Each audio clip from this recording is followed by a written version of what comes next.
This is Sorcha's story as told by Hannah King. There are other ways that you could say it, but it probably means to live in accordance with your own truth.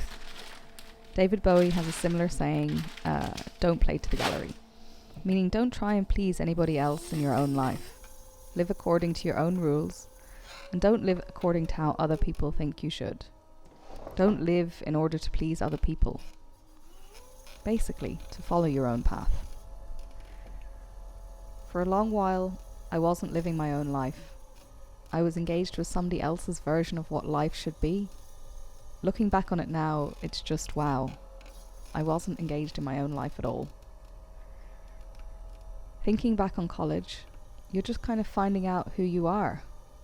I studied architecture, even though I didn't want to study architecture.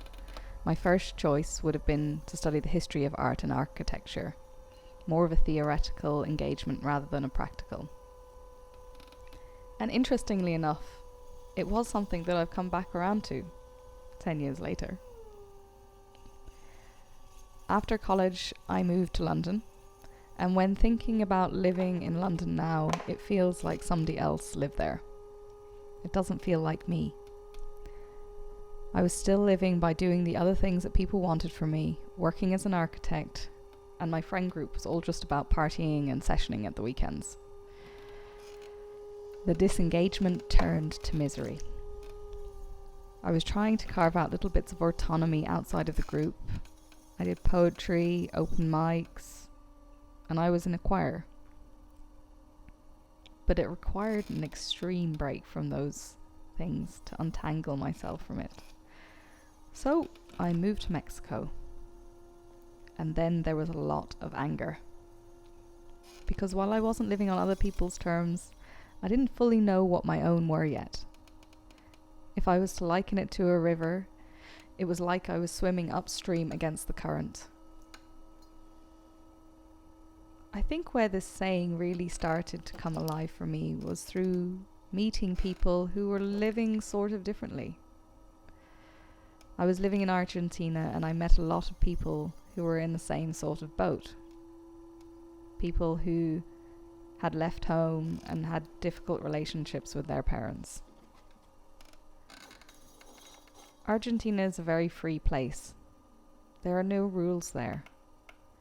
It was a great place for me to figure out what kind of life I wanted for myself, on my own terms. And it's not the kind of place where you're in the rat race so you have like a 9 to 5.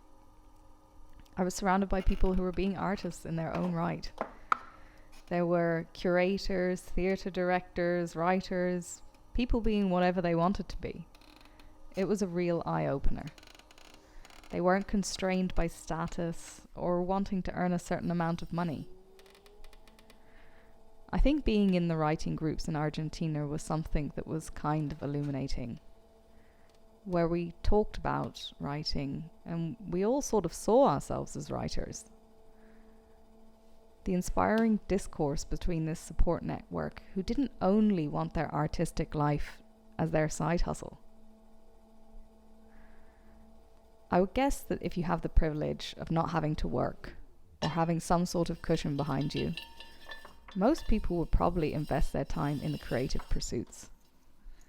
We're all artists underneath it all. We're all creative in some way. When I moved back to Ireland, I undertook a business course. And this is where I first heard the saying. The guy who was running it asked me what was the main reason for doing it. And my answer was freedom. He was trying to instill in us the idea that your business is going to be unique to you. You're going to have to follow your own gut and you're going to have to take risks.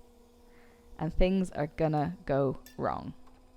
But at the end of the day, you'll have to do it your way. It's the only way it's going to succeed, is if you believe in it. Doing that business course and a couple of other things that started happening around that time, they gave me the confidence to keep going on that path, to keep on my own way. And even though it wasn't super clear to me what that was, It's not like there was some kind of thing that rose out of nowhere and was shouting, "This is what you're going to be doing." But I feel like there was always something on the horizon. And I felt like if I kept just going towards that, it would eventually become clear. Now, I have a job that's incredibly flexible. It's asynchronous and remote, and it's very much on my own terms. I get to travel a lot, and I feel very free now. Something I live by now is listen to your own gut.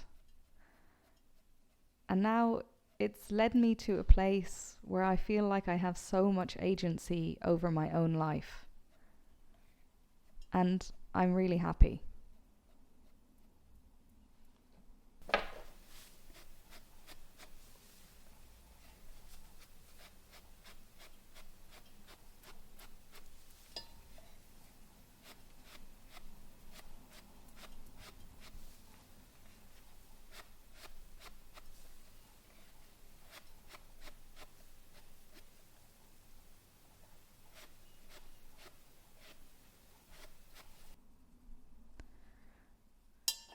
I want to express my gratitude to Sorcha for sharing her story.